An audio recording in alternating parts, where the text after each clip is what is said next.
les, les éléments, on avait lu un paragraphe des prophéties d'Ézéchiel où le Seigneur donnait véritablement les conditions.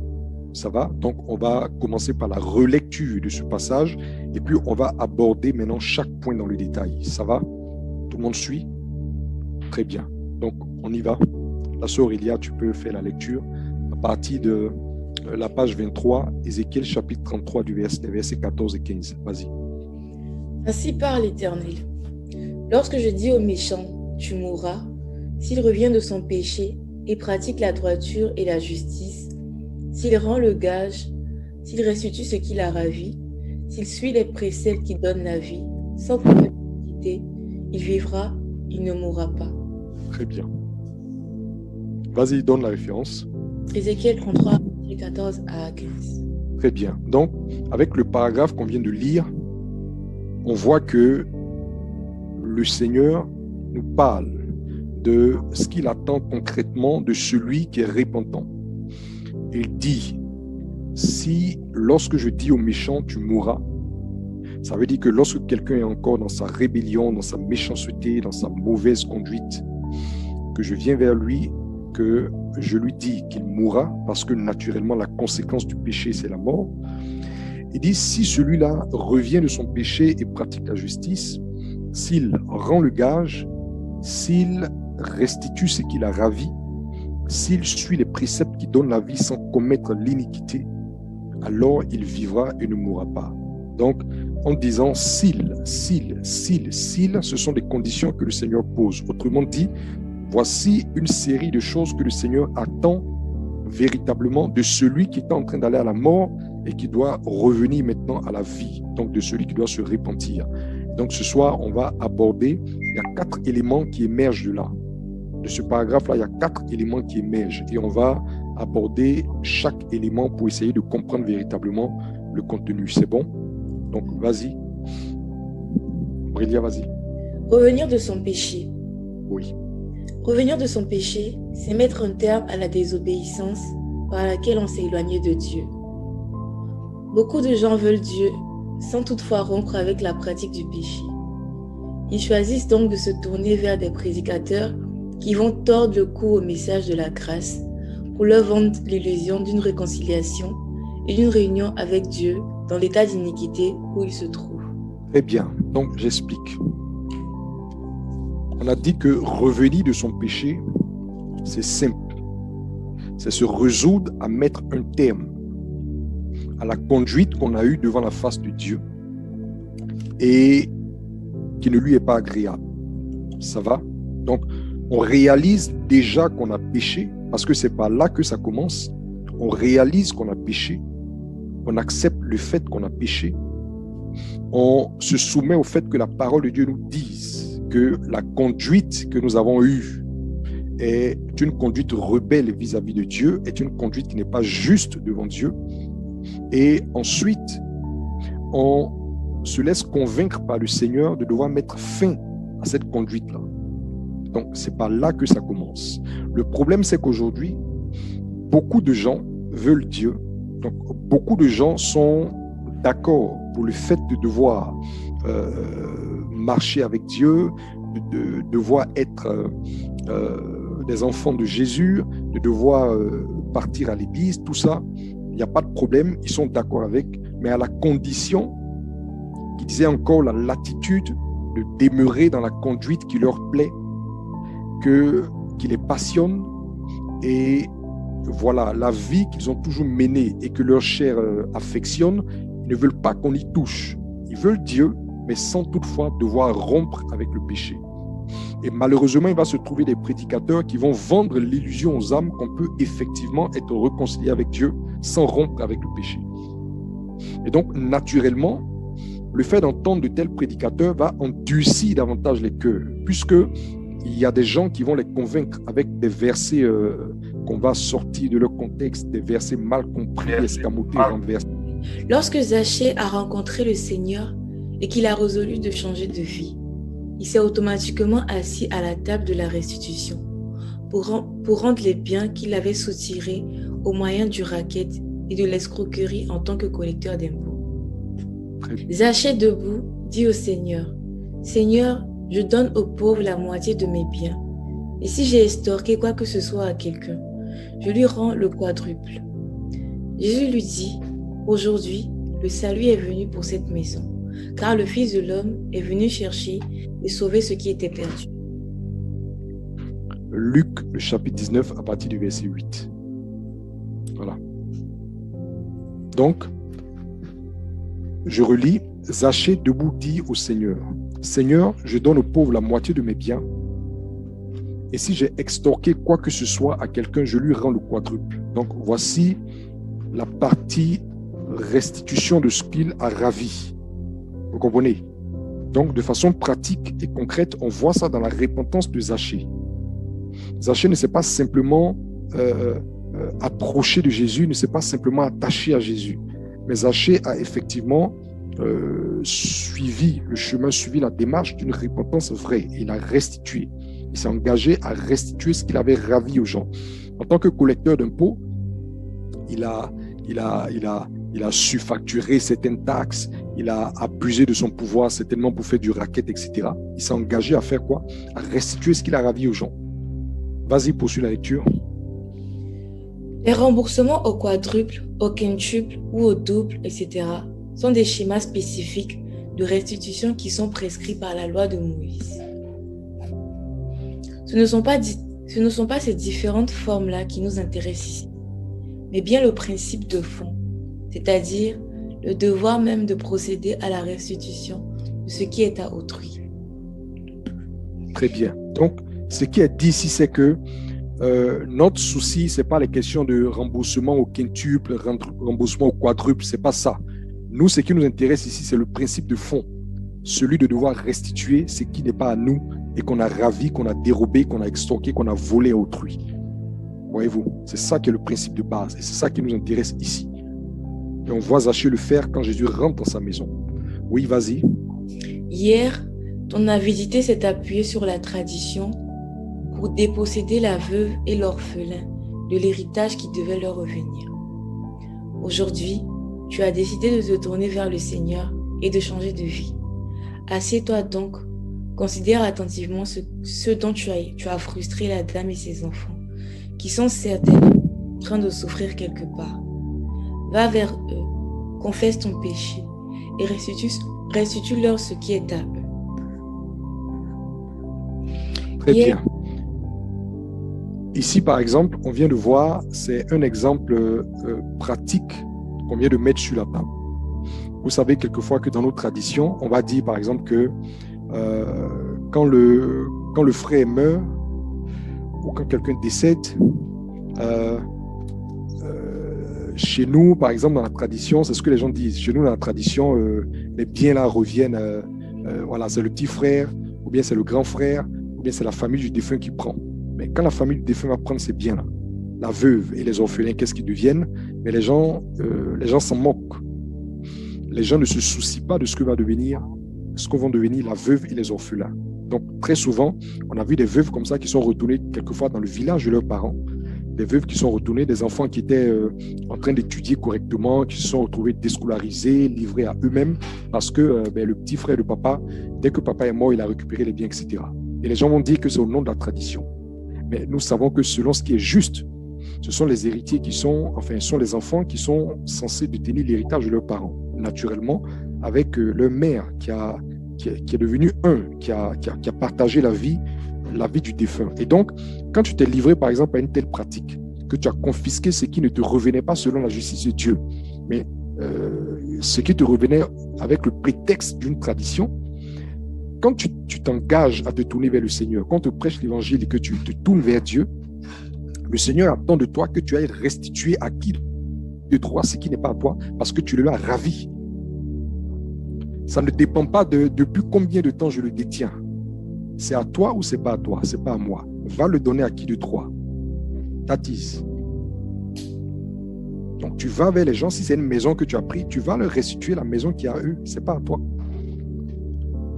Le bien que tu as, dont tu t'es emparé avec l'argument, peu importe l'argument, ce bien-là, tu vas le leur. Donc, voilà par exemple un cas pratique qu'on rencontre très souvent dans nos villes, dans nos villages africains. Donc c'est un exemple pratique, un peu comme les deux exemples que j'avais donnés précédemment par rapport à la conviction de péché. Voilà un cas pratique. On a pris ce qui est à quelqu'un, ce n'est pas à nous qu'on vient vers le Seigneur attend de nous qu'on restitue ce qu'on a ravi. C'est aussi simple que ça. Vas-y, on va voir un autre exemple. Hier, ton égoïsme et ta malhonnêteté t'ont poussé à retenir le salaire des travailleurs qui ont pourtant exécuté l'ouvrage qui leur a été confié.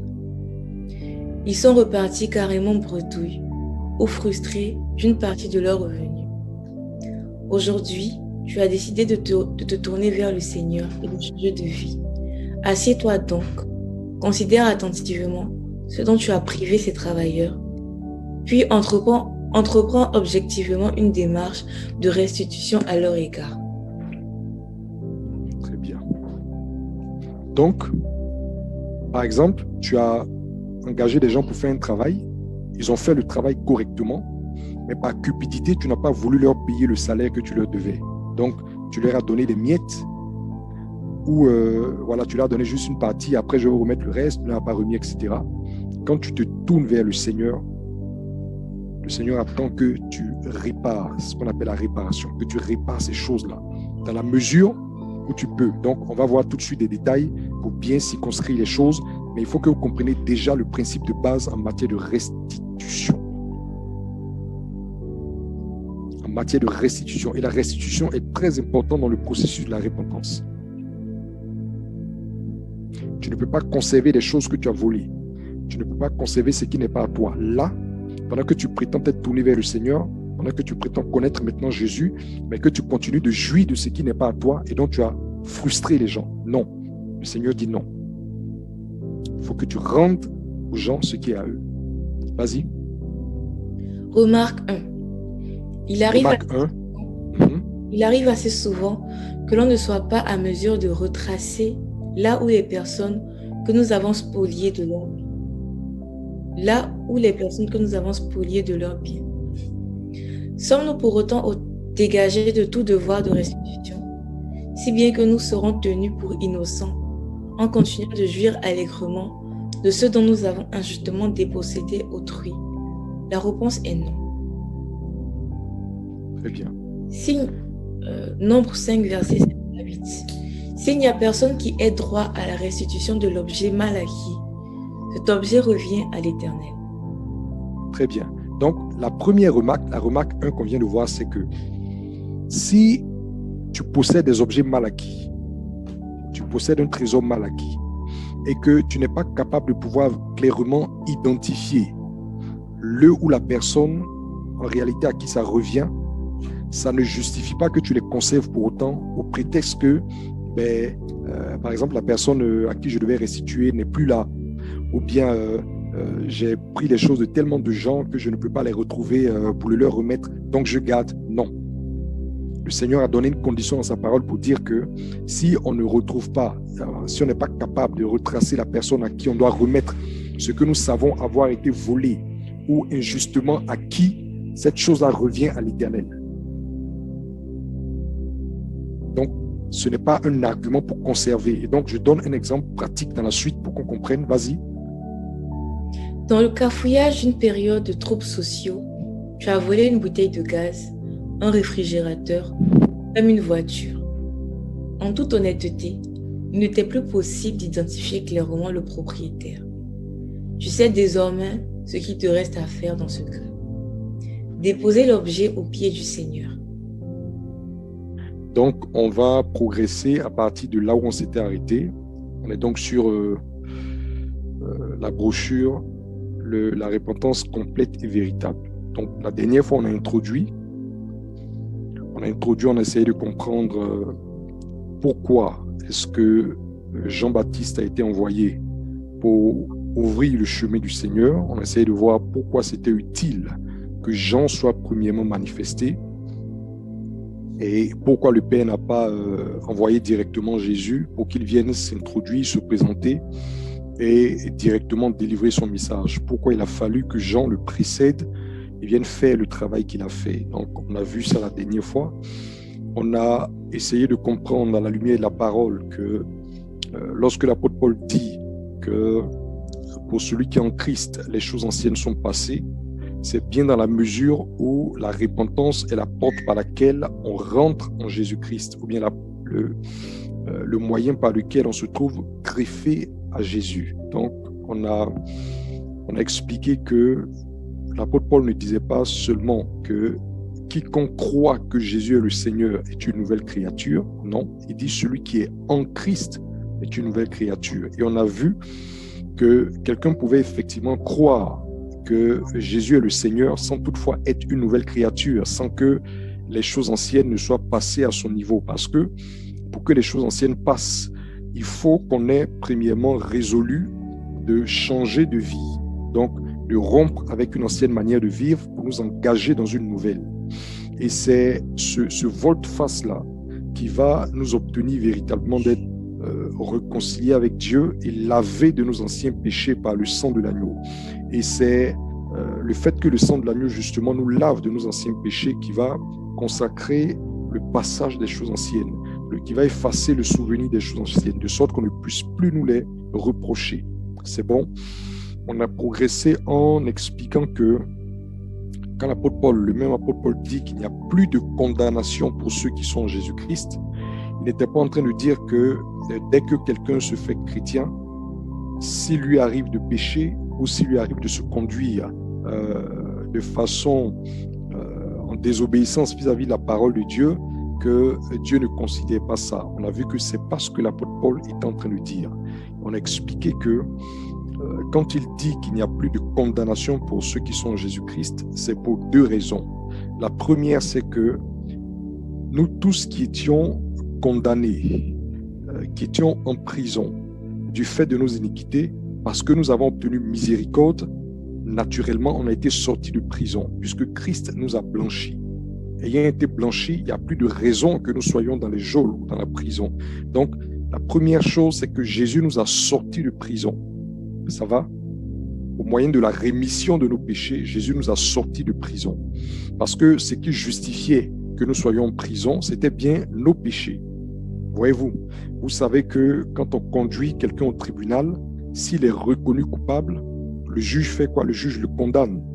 Donc, c'est à cause de nos iniquités et du fait de la condamnation que nous étions en prison. Et parce que Jésus nous a graciés, parce qu'au prix du sang de l'agneau, nous avons été lavés de nos péchés, naturellement, on ne peut plus être détenu en prison. Donc, nous sommes sortis de prison. Mais Jésus ne s'est pas contenté de nous pardonner nos péchés. Il nous a également donné son esprit, qu'on appelle l'esprit de vérité, qui, lui, va nous conduire maintenant dans le sentier de la justice, dans le sentier de la lumière, pour ne plus qu'on retombe dans les mêmes travers, pour ne plus qu'on répète les mêmes choses qui, autrement, vont nous reconduire encore en prison.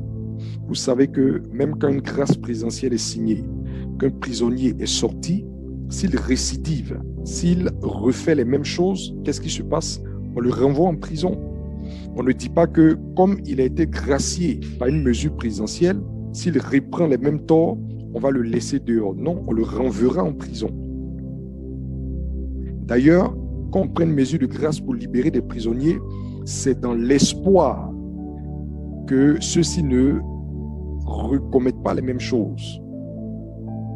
Vous comprenez? C'est pourquoi très souvent, vous allez voir que même dans les nations, les mesures de grâce qu'on prend là concernent un type de prisonnier, ne concernent pas tous les prisonniers, mais un type de prisonnier. Ceux qu'on considère qui ont commis des délits mineurs, ce qu'on appelle des délits mineurs, c'est-à-dire des gens qu'on considère que c'est peut-être à cause de la pression de la vie, c'est peut-être à cause d'une erreur de jeunesse, c'est à cause d'une situation compliquée qu'il a traversée qu'il a pu commettre ce délit. Donc, on se dit que ceux-là sont susceptibles de ne plus retomber dans les mêmes travers parce qu'ils ont compris la leçon. Mais vous allez voir que les mesures de grâce présidentielle ne concernent pas en général les bandits de grand chemin parce qu'on estime que ceux-là, on ne croit pas que si on les sort de la prison, ils vont changer de conduite. On estime que ceux-là, le mal est foncièrement gravé dans leur cœur et donc on ne prend pas le risque de les sortir. Ceux qu'on élargit généralement quand il y a les mesures de grâce présidentielle, c'est ceux qui ont commis des délits mineurs. Vous comprenez? Mais en Christ, ce n'est pas une question de délit mineur ou de faute grave. C'est une question de cœur repentant. Quelle que soit la nature et la gravité de la faute, est-ce que nous sommes prêts à nous repentir? Si quelqu'un est prêt à se repentir, le Seigneur lui pardonne. Il rentre en nouveauté de vie. Et non seulement il sort de prison, mais le Seigneur lui donne encore son esprit, afin que cet esprit-là le guide, que cet esprit-là le convainc, le conduise dans le sentier de la lumière. Ce n'est pas l'esprit qui marche la marche chrétienne pour nous. Le Saint-Esprit n'est qu'un guide. Et vous savez bien que le guide, c'est quelqu'un qui marche devant toi et qui t'indique là où il faut poser les pas. Mais le dernier mot, enfin le choix, nous revient. Tu peux choisir de suivre ce que le guide dit, comme tu peux choisir de ne pas le suivre. Donc, la décision nous revient. Ça va? Donc, le Saint-Esprit que nous avons reçu ne fait pas de nous des robots de la justice. Non. Le Saint-Esprit que nous avons reçu est là pour nous encadrer dans le chemin de la justice, pour nous convaincre d'avancer dans le chemin de la justice, pour nous instruire dans le chemin de la justice. Mais c'est nous qui avons le dernier mot et qui choisissons d'avancer dans le chemin étroit. Ça va? Et donc, quand il dit qu'il n'y a plus de condamnation, c'est déjà parce que nous sommes sortis de prison et encore que nous avons reçu l'Esprit pour avancer dans le sentier de la lumière. Et aussi longtemps que nous marcherons dans la justice, il n'y a pas de raison qu'on retourne en prison. Mais si on ne se laisse pas conduire dans le sentier de la lumière, si on retombe encore dans les mêmes œuvres que nous avions précédemment commises, naturellement, notre condition deviendra pire que celle dans laquelle le Seigneur nous a trouvés et qui nous a sortis. C'est ce que le Seigneur lui-même l'a dit en disant « Va et ne pêche plus de peur qu'il t'arrive quelque chose de pire ». C'est la même chose que l'apôtre Pierre dira dans ses épîtres en disant que pour ceux qui ont échappé au souillure du monde, s'ils se laissent à nouveau prendre et dominer par elle, leur condition devient pire que la première. C'est les principes de la parole de Dieu. C'est bon? Donc c'est toutes ces choses-là qu'on a vues la dernière fois. Voilà, de façon résumée. Aujourd'hui, on va aborder les différents éléments qui constituent véritablement, selon la parole de Dieu, une repentance complète. Et des versets qu'ils vont brandir et sur la base desquels ils vont faire croire à ces âmes-là que, effectivement, la seule chose que Jésus leur demande, c'est que ces âmes-là puissent leur ouvrir leur cœur et puis faire un peu de place à Jésus. Voilà. Ils ne vont pas montrer, ils ne vont pas présenter la vie chrétienne comme exigeant, qu'on se sépare d'une vie ancienne pour s'engager dans le Seigneur. Ils ne vont pas présenter la vie chrétienne comme exigeant, qu'on mette fin à tout ce qui est pratique du péché pour marcher en nouveauté de vie. Non, ils vont présenter la vie chrétienne comme un concept qui demande simplement qu'on accepte la chose dans sa vie. Voilà. Et donc, les gens vont s'attacher à ces prédicateurs-là parce qu'avec eux, ils ne seront pas convaincus de péché. Parce qu'avec eux, ils vont se trouver à l'aise de continuer à fréquenter des nightclubs, de continuer à aller se livrer à des parties d'alcool. Et puis, voilà, le dimanche ou le mercredi ou n'importe quel jour, venir à la réunion. Et puis, voilà, participer, chanter, continuer de vivre dans le même désordre sans que ça ne dérange personne pourvu qu'ils fassent des prières, qu'ils apportent des offrandes. Non. Voyez-vous? Donc, voici le problème aujourd'hui qu'il y a dans l'Église. Les gens veulent Dieu, mais ils ne veulent pas se séparer de la conduite que Dieu reprouve.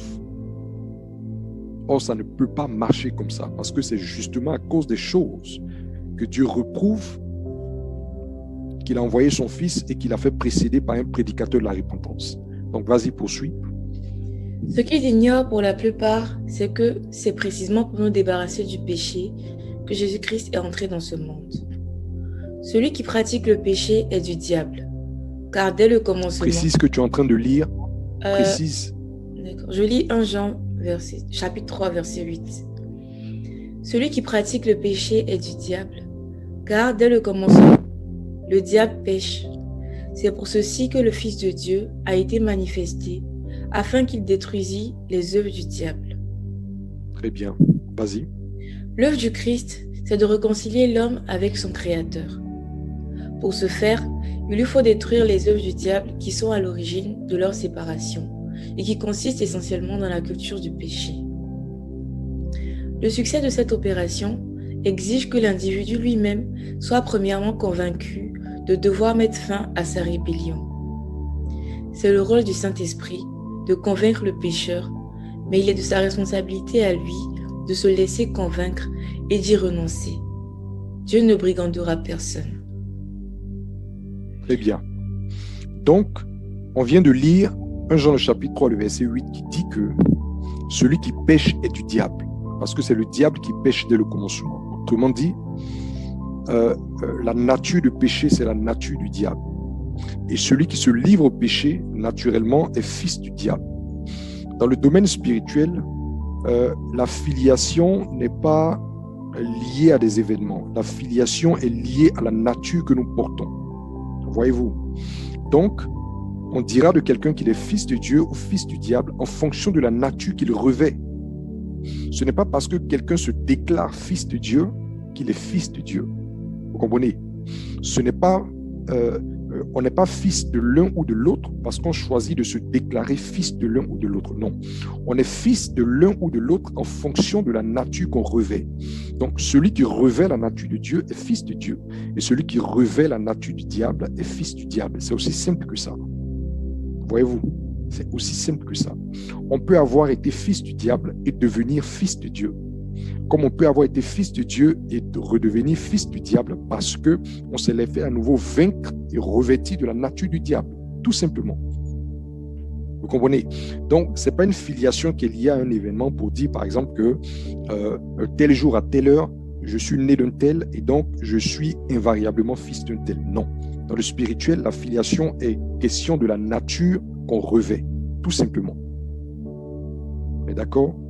Et donc, on nous dit que celui qui pêche est du diable. Voici la raison pour laquelle le Fils de Dieu a été manifesté afin qu'il détruise les œuvres du diable. Donc, vous comprenez que les œuvres du diable dont on parle ici consistent essentiellement dans la nature pécheresse qui est manifestée en nous.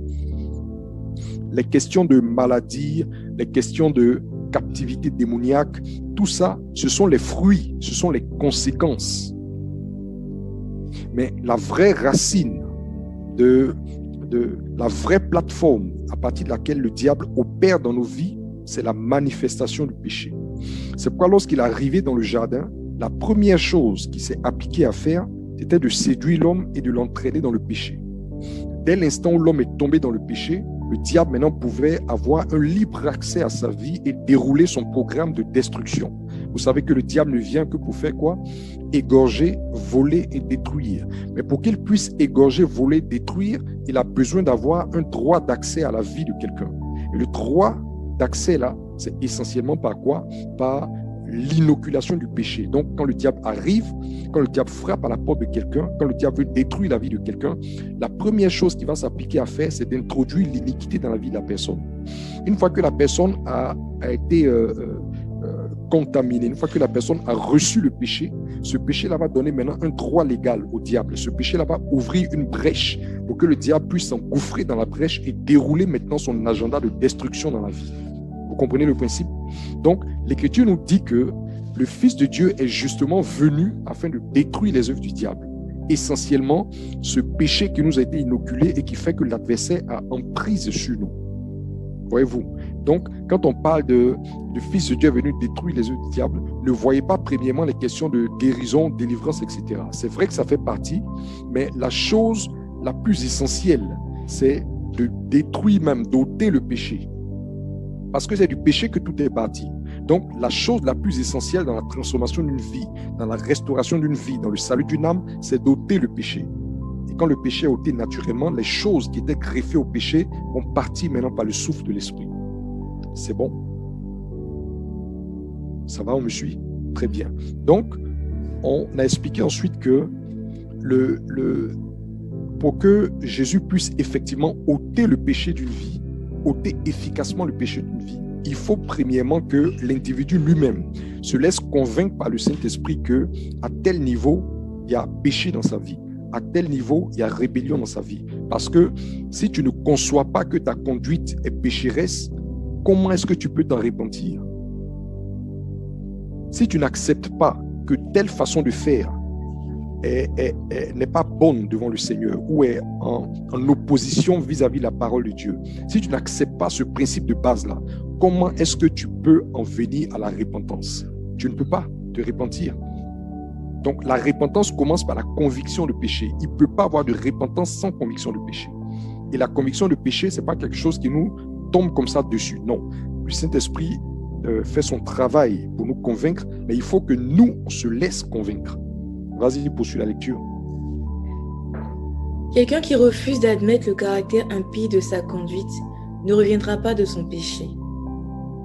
Si l'on vous prêche, par exemple, que la cyber-escroquerie est une entreprise injuste et criminelle et que vous en défendez la pratique avec l'argument « Cela n'est que justice pour les pays riches qui pillent et exploitent le tiers-monde », il va de soi que vous ne reviendrez pas de votre péché. Oui, non. Donc, je prends un exemple. Donc, ça, c'est un exemple qui est très pratique. Voyez-vous, quelqu'un, par exemple, est un cyber-escroc. Voyez, non, ce qu'on appelle le broutage dans nos pays. Bien. Il se livre au broutage.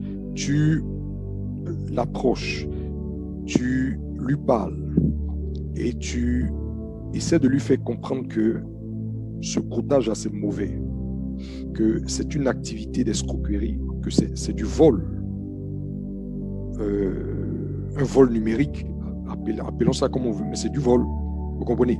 Mais si ce dernier-là te brandit l'argument selon lequel ce n'est que justice parce que les pays riches pillent le tiers-monde, ils ont des banques qui nous pillent, ils ont des systèmes politiques qui nous mettent à genoux et ne nous laissent pas nous développer, etc. Tout ce qui peut sortir comme récrimination est juste. Et pourtant, cela ne justifie point qu'il se livre à une activité criminelle pour laquelle il aura de toute façon des comptes à rendre à Dieu s'il ne se répand pas. Donc, vous comprenez que quand on interpelle quelqu'un et que la personne brandit en retour un argument pour se conforter dans sa posture et ne pas admettre que sa conduite est inique, il ne peut pas se repentir. Parce que la repentance commence par la conviction du péché. Donc, si tu endurcis ton cœur avec des raisonnements qui vont te conforter dans la pratique de ce que tu fais, alors il ne peut pas avoir repentance. Et tu ne peux pas revenir de ton péché. On va avoir un deuxième exemple. Quelqu'un qui admet le caractère inique de sa conduite, mais qui reste convaincu de devoir stratégiquement y demeurer, par attachement aux intérêts que cela lui procure, celui-là non plus ne reviendra pas de son péché. Si l'on vous prêche par exemple de rompre une liaison avec un homme marié et que vous répondez en disant « Je reconnais que cela n'est pas bien, mais je ne peux pas mettre fin à cette relation. Sinon, qui va s'occuper de moi, de ma mère qui est souffrante, etc. » Il en va de soi que vous ne reviendrez pas de votre péché. Oui, non. Ça, c'est un autre cas de figure. Donc, le premier cas de figure, c'est quelqu'un qui refuse d'admettre que sa conduite est mauvaise. Ça, c'est un cas. Maintenant, il y a un autre cas où la personne admet que sa conduite est mauvaise, mais elle vous explique que, quoique reconnaissant que cette conduite est mauvaise, elle ne peut pas l'abandonner parce que stratégiquement, c'est ce qui lui permet de vivre ou de faire ce qu'elle a à faire. Donc, ça encore, c'est un autre schéma. Et vous voyez l'exemple qu'on vient de voir. Par exemple, vous avez une dame qui est peut-être entretenue par un homme marié, qui prend soin d'elle, qui lui donne de l'argent pour acheter, par exemple, les ordonnances de sa mère, la scolarité de son petit frère, tout ce que vous voulez. On lui dit que cette liaison-là est une liaison adultère, que c'est une liaison qui est mauvaise. Elle ne le discute pas. Elle reconnaît que c'est pas bon, que c'est pas bien. Mais elle vous dira, par exemple, que aujourd'hui, là où tu es en train de me prêcher, par exemple, ou bien aujourd'hui, on est en train de parler, si je m'amuse à rompre cette liaison-là, c'est comme un suicide pour moi. Parce que ma mère qui est diabétique, ou bien ma mère qui est à l'hôpital, et qui va prendre soin d'elle. Et le petit frère, par exemple, pour qui ce monsieur, par exemple, paye la scolarité, et qu'on a réussi à pousser, qui est peut-être aujourd'hui en Doc 2, ou bien qui est arrivé peut-être en seconde ou en première. Si je mets fin à cette relation, ça veut dire quoi? Que mon petit frère ne va plus à l'école. Si je mets fin à cette relation, ça veut dire que ma petite soeur n'ira plus à l'école. Si je mets fin à cette relation, ça veut dire que ma mère qui est peut-être diabétique ou qui a une insuffisance rénale, par exemple, ne pourra plus recevoir ses dialyses. Donc, voici un autre type de prison où les gens reconnaissent que la conduite n'est pas bonne, mais en même temps, ils vous disent que y renoncer serait suicidaire pour eux. Vous comprenez? Donc, quand quelqu'un s'installe aussi dans cette posture-là, la personne ne peut pas revenir de son péché. La personne ne peut pas revenir de son péché. Vous comprenez donc pourquoi le Seigneur disait que celui qui veut, comment on appelle ça, le suivre, doit faire quoi? Doit renoncer à lui-même. Quand le Seigneur parle de renoncement, ce n'est pas un jeu, c'est pas des paroles en l'air. C'est parce qu'il a conscience du prix que cela pourrait coûter à quelqu'un que de devoir se tourner vers le Christ.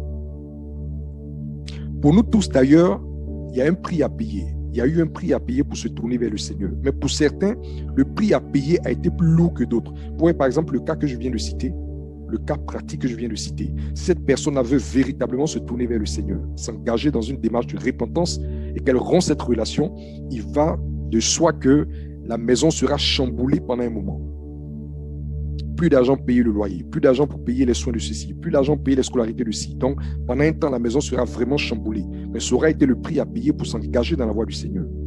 Donc, ça coûte un prix que de s'engager au Seigneur. C'est pourquoi cet évangile qui veut faire croire aux gens que, voilà, c'est juste une affaire de venir à la fois du bonheur, de venir voilà, avoir du bon moment à l'église, etc. C'est pas ça l'évangile. L'évangile, ça coûte. Et s'engager dans les voies du Seigneur, ça coûte.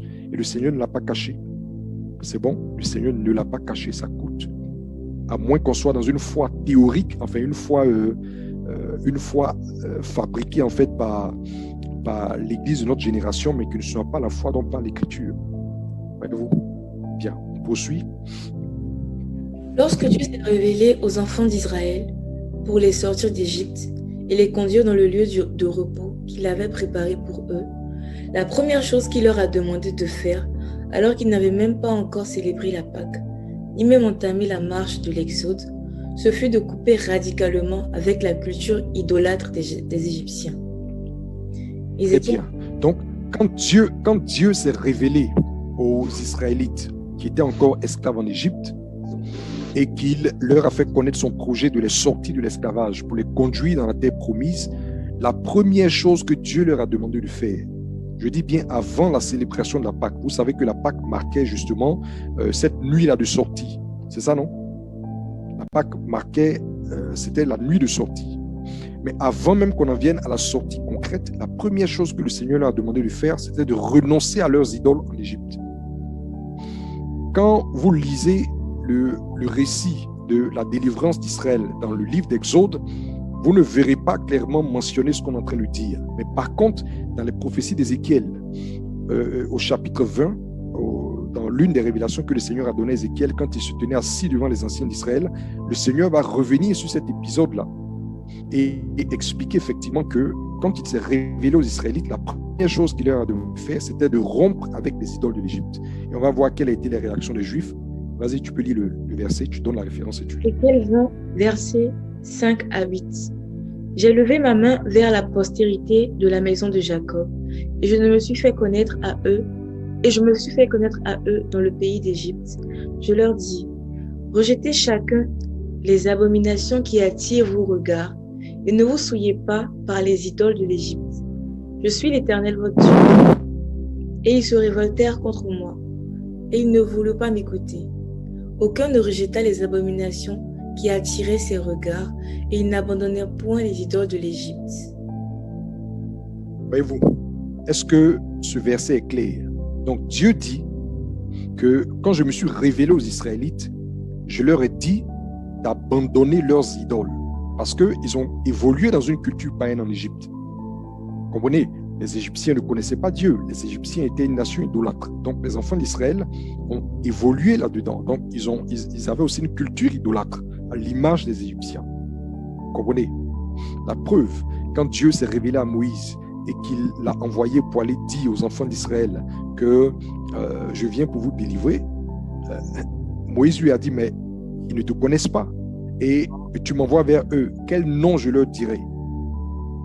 Je vais leur dire quel Dieu, quel nom je vais leur dire. Donc, c'était au point même où les Israélites ne connaissaient même pas le nom. Est-ce que vous comprenez? Donc, on ne parle même pas de communion, d'intimité, on parle même ne serait-ce que de connaître le nom. Même le nom, ils ne connaissaient pas. Mais si tu ne connais pas le nom de quelqu'un, ça veut dire que tu ne le connais vraiment pas. Parce que tu peux savoir le nom de quelqu'un et puis peut-être ne pas avoir de rapport vraiment intime avec lui, ou bien ne pas avoir de rapport poussé. Mais quand tu ignores même carrément le nom de la personne, ça veut dire que tu ne connais pas. Et Moïse demandait, mais si je vais, je leur dis quel nom. Ça veut dire qu'on ne le connaissait pas. C'est bon? Vous me suivez? Et donc, Et dit, quand je me suis révélé à eux, la première chose que j'ai dit, séparez-vous de vos idoles, séparez-vous de cette culture-là. Quelle était la réaction des Israélites? Ils ont refusé. Et c'est Dieu qui le dit. Il dit, aucun ne rejeta les abominations qui attiraient ses regards. Et il n'abandonnait pas les idoles de l'Égypte. Donc, si vous comprenez bien, c'est avec les idoles-là, c'est avec le cœur idolâtre qui sont sortis d'Égypte, qu'ils ont traversé la mer et qu'ils ont tamé la marche dans le désert. Et c'est cette culture-là qui les a toujours poursuivis et qui a été cause que l'ancienne alliance a fini par échouer devant. Vous comprenez? Parce qu'à la base, il y a un travail de rupture qui devrait se faire et qui n'a pas pu se faire parce qu'ils ont refusé de s'y soumettre. Et c'est la même raison pour laquelle beaucoup de vies chrétiennes vont échouer au final. Quand on parle d'échec d'une vie chrétienne, ce n'est pas que la personne ne vient plus à l'église, mais l'échec d'une vie chrétienne, c'est échouer à être enlevé dans la gloire au jour du Seigneur. C'est ça l'échec d'une vie chrétienne. Ça va? Est-ce que vous arrivez à me suivre ou bien la connexion est mauvaise? Ça va? Vous m'entendez? Oui. Très bien. Donc, l'échec d'une vie chrétienne va se mesurer par, comment on appelle ça? Le fait d'échouer d'être enlevé dans la gloire. Parce que le Seigneur estime qu'on n'est pas digne d'hériter le royaume. Si tant est qu'il est venu pour qu'on puisse échapper à la colère et hériter de la vie éternelle dans le royaume, et qu'au moment justement d'être enlevé de ce monde, avant que les fléaux de la colère ne soient répandus, si on n'est pas jugé digne d'être enlevé, d'être uni à lui et d'aller célébrer les noces et d'hériter le royaume, en ce moment-là, la vie chrétienne aura échoué. Mais la raison principale pour laquelle ces vies chrétiennes auront échoué, c'est justement le fait de ne pas avoir accepté le principe de la rupture au départ. Parce que c'est la même chose qui a fait échouer l'ancienne alliance dans la suite. Ils n'ont pas voulu se détourner des idoles de l'Égypte. Ils ont traîné ça dans leur sac et ils se sont engagés dans la marche avec Dieu. Mais ça les a rattrapés. Vas-y, lis. Voilà comment les Israélites ont endurci leur cœur et rejeté l'appel qui leur fut adressé par le Seigneur Saint. Ils se sont lancés dans la chose de Dieu, sans rompre avec le péché qu'ils ont continué à entretenir. La suite, vous la connaissez. Aussi, l'auteur du livre des Hébreux nous engage en ces termes. Exhortez-vous les uns les autres chaque jour. Hébreux, je pas la référence. Je crois que j'ai omis de mentionner la référence, donc lis le passage, on va corriger après. Exhortez-vous les uns les autres chaque jour, aussi longtemps qu'on peut dire, aujourd'hui, afin qu'aucun de vous ne s'endurcisse par la séduction du péché. Aujourd'hui, si vous entendez sa voix, n'endurcissez pas vos cœurs comme lors de la révolte. Qui furent en effet ceux qui se révoltèrent après l'avoir entendu, sinon tous ceux qui étaient sortis d'Égypte sous la conduite de Moïse. Et contre qui Dieu fut-il irrité pendant 40 ans, sinon contre ceux qui péchaient et dont les cadavres tombèrent dans le désert? Et à qui jura-t-il qu'il n'entrerait pas dans son repos, sinon à ceux qui avaient désobéi? Craignons donc, tandis que la promesse d'entrer dans son repos subsiste encore, qu'aucun de vous ne paraisse être venu trop tard. Très bien. Je poursuis. Hébreux, je vais donner la référence. J'arrive, je vais donner la référence. Hébreux, le chapitre 3. On vient de lire Hébreux, le chapitre 3 à partir du verset 13. C'est bon? La référence qu'on vient de lire, c'est Hébreux, le chapitre 3 à partir du verset 13. Ça va? Et donc, vas-y.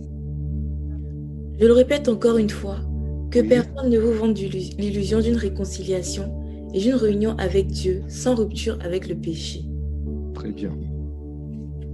2 Timothée 2, verset 19. Le solide fondement posé par Dieu demeure. Il porte en guise de sceau les inscriptions suivantes. Le Seigneur connaît ceux qui lui appartiennent, qui se retirent de l'iniquité, quiconque prononce le nom du Seigneur. Très bien. Donc, ça, c'est le principe de base de la marche avec Dieu. On dit le Seigneur connaît ceux qui lui appartiennent et qu'il se retire de l'iniquité quiconque invoque le nom du Seigneur. C'est facile pour quelqu'un de dire qu'il est enfant de Dieu. C'est facile pour quelqu'un pour dire qu'il est chrétien. C'est facile pour quelqu'un de dire qu'il est disciple de Christ. Vous comprenez? Mais ce n'est pas parce que tu affirmes ces choses-là qu'elles sont. en réalité. C'est le témoignage que Dieu rend de toi qui est vrai. Ce n'est pas ce que tu affirmes, ce n'est pas le fait que tu te frappes la poitrine pour dire une chose qui établit qu'elle est vraie. C'est le témoignage que Dieu rend qui est vrai.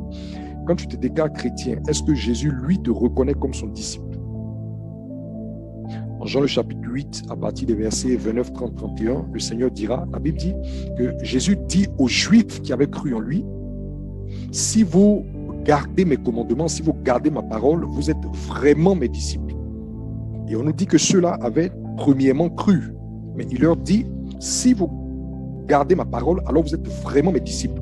Pourquoi la notion de vraiment? Parce que le Seigneur est en train de faire comprendre que le tout n'est pas de se réclamer de lui, mais il faut pouvoir être dans la posture dans laquelle lui peut nous reconnaître comme lui appartenant, comme étant sien. C'est bon? Ça va? Très bien. Et donc, il faut qu'on retienne une fois pour toutes qu'il n'y a pas de réconciliation et de réunion avec Dieu sans rupture avec le péché. Et la raison est simple. C'est parce que ce sont nos iniquités qui ont marqué une séparation entre nous et lui. Si c'est le péché qui nous a séparés de lui, acceptons la vérité de base que c'est le fait d'ôter le péché qui va faire que nous pourrions être réconciliés avec lui. Quand la Bible dit que Christ était porteur d'un ministère de réconciliation, c'est dans la mesure où il est venu enlever le péché qui marquait une séparation entre nous et Dieu. C'est simple et c'est logique. Le péché était comme un mur qui nous séparait de Dieu. Donc, celui qui est venu nous réconcilier avait une seule chose à faire, enlever ce mur-là, ôter le péché. Or, pour que le péché soit ôté, il faut qu'on en vienne à la repentance. Si on ne se répand pas, le péché ne peut pas être ôté. Et si le péché n'est pas ôté, on ne peut pas être réconcilié avec Dieu. Donc, si quelqu'un te fait croire que par une simple confession de foi, tu es réconcilié avec Dieu, tandis que tu n'étais pas véritablement engagé à changer de vie, ta réconciliation est une illusion. Tu n'es pas réconcilié avec Dieu parce que tu transportes encore l'iniquité dans ton sac. L'apôtre Jacques a dit que celui qui est ami du monde est ennemi de Dieu. Quel genre de chrétiens nous sommes qui nous réclamons de Dieu, qui nous réclamons de Christ, tandis que nous sommes encore pleinement amis du monde? C'est une illusion qu'on se vend. C'est un faux évangile qui nous a fait croire ça. Vous comprenez? C'est un faux évangile qui nous a fait croire. Donc, retenons une fois pour toutes que la réconciliation et la réunion avec Dieu passent par quoi? Par une repentance vraie, le renoncement à une conduite ancienne, en vertu duquel nos iniquités nous seront pardonnées et nous serons lavés. Ça va? Bien. On va voir le deuxième élément, la deuxième condition. Oui, rendre le gage. Vous vous souvenez qu'il a dit, s'il revient de son péché, s'il rend le gage. Ça va? Donc, on va ensemble essayer de comprendre c'est quoi rendre le gage. Vas-y. Le gage est un bien que celui qui emprunte met à la disposition de son créancier au moment même de l'emprunt. L'objectif visé est de lui garantir un dédommagement en cas d'incapacité à rembourser. Ça va? C'est clair? Ça, c'est la définition, je vais dire juridique ou la définition normale du. Par exemple, un personnage A va contracter une dette, va emprunter de l'argent ou n'importe quel bien auprès d'un personnage B. Le gage, c'est ce qu'il va mettre, proposer sous forme de garantie pour que, en cas d'incapacité à rembourser, celui qui n'a pas pu se voir rembourser la puisse se dédommager avec le gage qu'il a reçu. Vous comprenez, non? Je savais que quelquefois, quand les gens veulent emprunter auprès des banques, on leur demande de garantir un bien. Et il y a des gens qui, par exemple, obtiennent des prêts en mettant, en garantissant, par exemple, une maison. D'autres ont garanti une voiture. D'autres ont garanti, par exemple, une plantation, etc. Donc, les gens ont proposé un gage qui pouvait satisfaire celui qui prête, et puis le contrat a été signé. Ça va? Bien. Poursuis la lecture. Par principe, c'est l'indigent qui emprunte et seul le gage satisfaisant qu'il peut proposer. Non. Et le seul... Lis bien. Non. Par principe, c'est l'indigent qui emprunte et le seul gage satisfaisant qu'il puisse proposer est assurément quelque chose de précieux et de vital pour lui. Voilà. L'on comprend donc que détenir impitoyablement le gage du pauvre, c'est lui imposer un joug parce qu'il ne croit. C'est de tenir son prochain dans les chaînes. On ne prendra point pour gage les deux meules, ni la meule de dessus, car ce serait prendre pour gage la vie même. Si tu prends en gage le vêtement de ton prochain, tu le lui rendras avant le coucher du soleil, car c'est sa seule couverture. C'est le vêtement dont il s'enveloppe le corps. Dans quoi coucherait-il?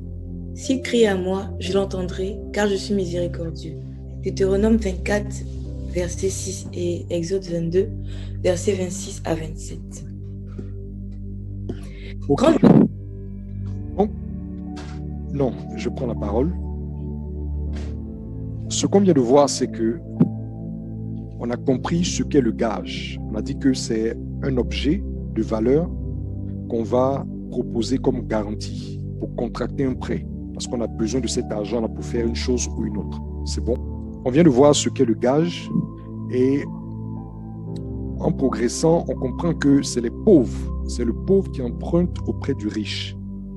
Voyez-vous, on va essayer de comprendre le sens des versets et puis on va comprendre maintenant la pensée de Dieu.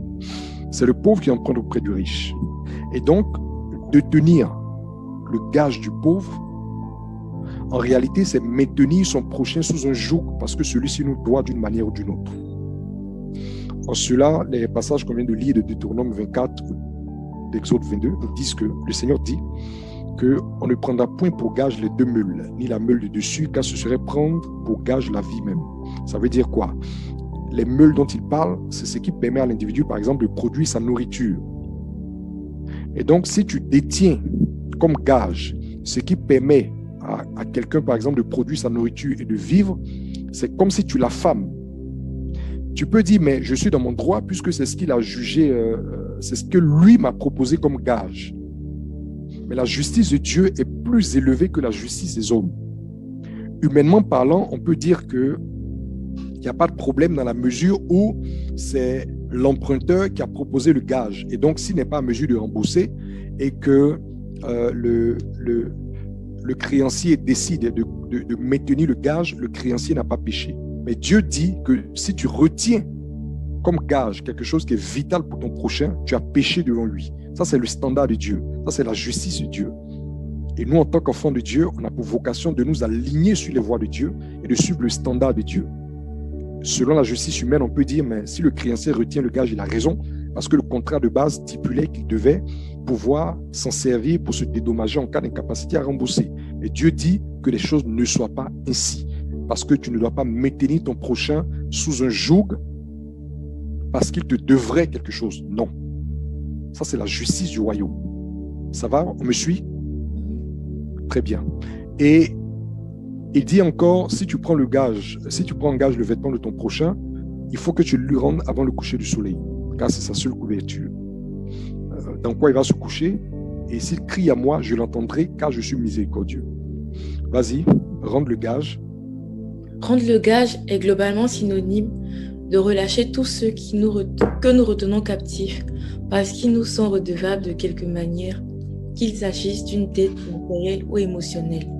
Très bien, vous comprenez? Donc, on dit que ce que nous devons retenir globalement dans la notion de rendre le gage, c'est de relâcher tout ce que nous retenons captifs parce qu'ils nous doivent soit quelque chose de matériel, soit quelque chose d'émotionnel. Il y a des dettes matérielles et il y a des dettes émotionnelles. Vous comprenez? Il y a des dettes matérielles et il y a des dettes émotionnelles.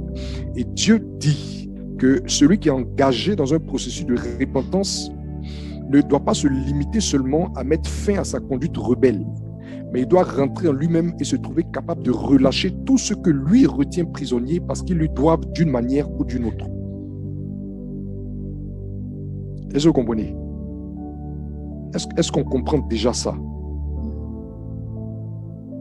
Est-ce qu'on comprend ça déjà?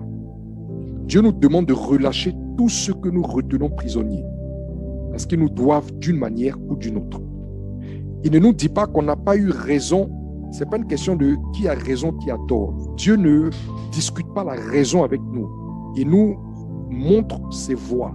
Il nous dit ce qui est selon sa volonté. Il dit que si on est engagé à nous retourner vers lui, que si on est engagé à changer de vie, on doit savoir que ça ne s'arrête pas au simple fait de cesser de faire ce que nous faisions qui lui déplaît, mais ça va au-delà et que nous devons accepter le principe de devoir relâcher tout ce que nous retenions prisonniers. C'est bon? Tout ce que nous retenons prisonniers parce qu'il nous devait d'une manière ou d'une autre. Vas-y, poursuis la lecture, on va comprendre davantage. L'une des principales chaînes par lesquelles nous retenons notre prochain prisonnier, c'est le refus de pardonner. Lisons la parabole du débiteur impitoyable. Matthieu. Donc vous comprenez, donc quand on parle de retenir son prochain prisonnier, c'est pas que tu le tiens à la prison civile, forcément non. Mais c'est le fait que tu refuses de lui pardonner. Si tu refuses de pardonner à quelqu'un, ton cœur est une prison pour lui. Ton cœur est une prison dans laquelle tu retiens son âme captive. Voyez-vous, si tu refuses de remettre sa dette à quelqu'un, tu le retiens prisonnier. Si tu refuses de pardonner à quelqu'un qui t'a offensé, quand je parlais tout à l'heure par exemple des dettes morales, j'ai dit qu'il y a des dettes matérielles, il y a des dettes morales. Si tu refuses de relâcher celui qui te doit, tu le retiens captif. Si tu refuses de pardonner à celui qui t'a offensé ou qui t'a nui de quelque manière, lui aussi tu le retiens captif. Ça va? Et donc le Seigneur va nous donner une parabole pour nous expliquer cela plus en détail. Vas-y, donne la référence. Matthieu 18, versets 23 à 35. Le royaume des cieux est semblable à un roi qui voulut faire rendre compte à ses serviteurs. Quand il se mit à compter, on lui en amena un qui devait 10 000 talents. Comme il n'avait pas de quoi payer, son maître ordonna qu'il fût vendu, lui, sa femme, ses enfants et tout ce qu'il avait, et que la dette fût acquittée. Le serviteur se jetant à terre, se prosterna devant lui et dit : « Seigneur, aie patience envers moi, et je te paierai tout. » Ému de compassion, le maître de ce serviteur le laissa aller et lui remit la dette. Après qu'il fut sorti, ce serviteur rencontra un de ses compagnons qui lui devait 200 deniers.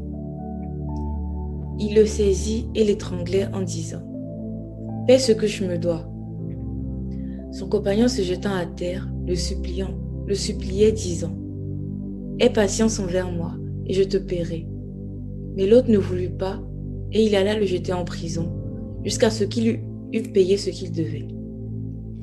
Ses compagnons, ayant vu ce qui était arrivé, furent profondément attristés, et ils allaient raconter à leur maître tout ce qui s'était passé. Alors, le maître fit appeler ce serviteur et lui dit : « Méchant serviteur, je t'avais remis en entier ta dette, parce que je m'en avais supplié. Ne devais-tu pas aussi avoir pitié de ton compagnon, comme j'ai eu pitié de toi ?» Et son maître irrité le livra au bourreau, jusqu'à ce qu'il eût payé tout ce qu'il devait. C'est ainsi que mon Père céleste vous traitera, si chacun de vous ne pardonne pas à son frère de tout son cœur. Très bien. Donc, vous voyez qu'ici, le Seigneur a employé une parabole, il a utilisé une image qui nous présente en même temps les deux facettes de la chose, que ce soit des dettes matérielles, que ce soit des dettes morales. Vous comprenez? Et la volonté de Dieu, c'est qu'on puisse relâcher les gens des prisons dans lesquelles on les retient parce qu'on estime qu'ils nous doivent quelque chose. Vous savez qu'en Israël, il y avait ce qu'on appelait le jubilé. Tous les 49, 50 ans, il y avait ce qu'on appelait l'année du jubilé. Et à cette année du jubilé, toutes les dettes matérielles étaient remises. Quel que soit le montant, toutes les dettes matérielles étaient remises. Vous comprenez?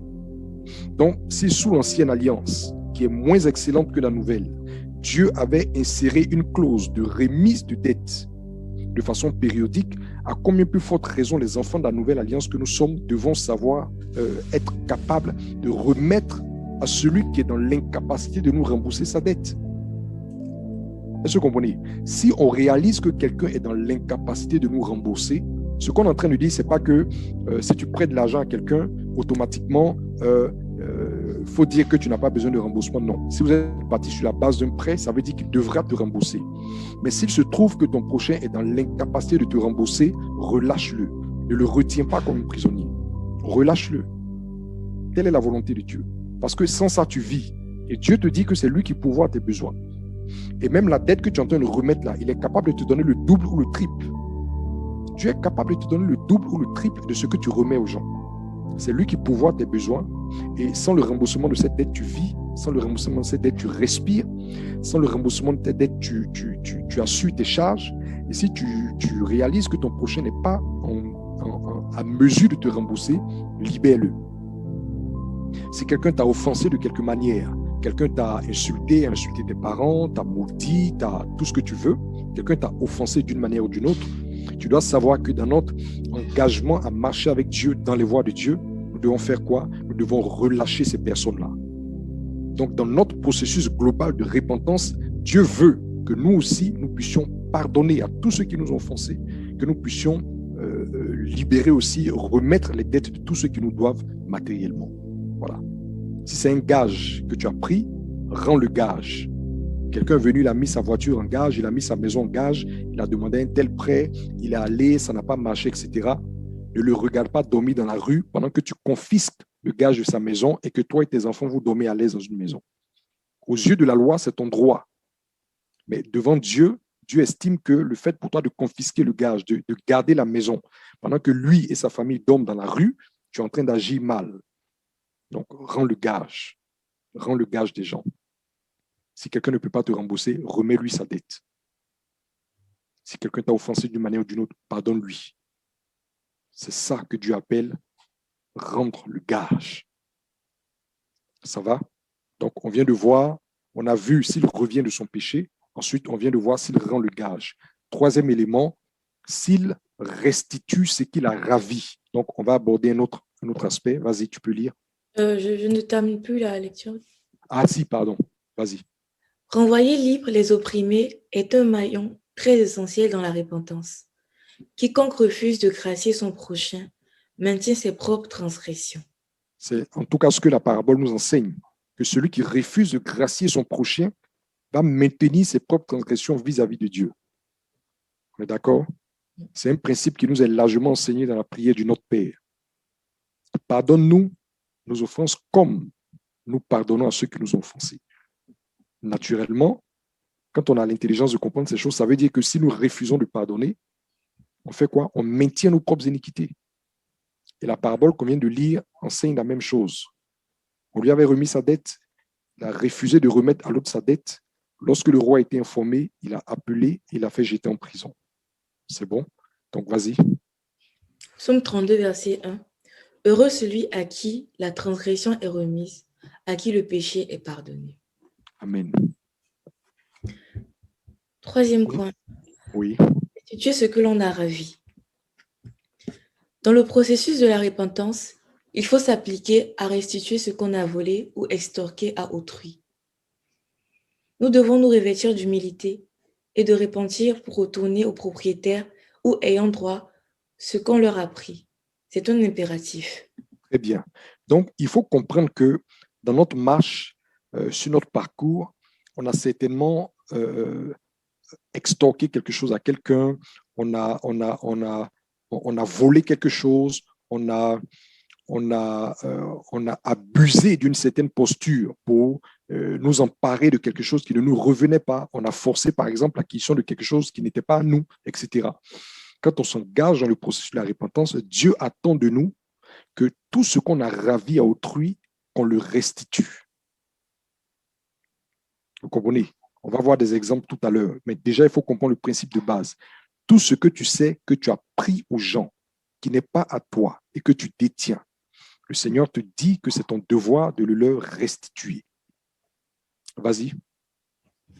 Ce qu'on est en train de dire, c'est que si on a volé quelque chose, si on s'est accaparé de quelque chose qui n'est pas à nous, le fait que dans la suite, on ne puisse pas directement retrouver la personne à qui on a volé la chose ou retrouver, par exemple, l'ayant droit de la chose, ne justifie pas qu'on continue de conserver la chose, quoique nous soyons conscients que ce n'est pas nous, que c'est quelque chose qu'on a ravi ou volé.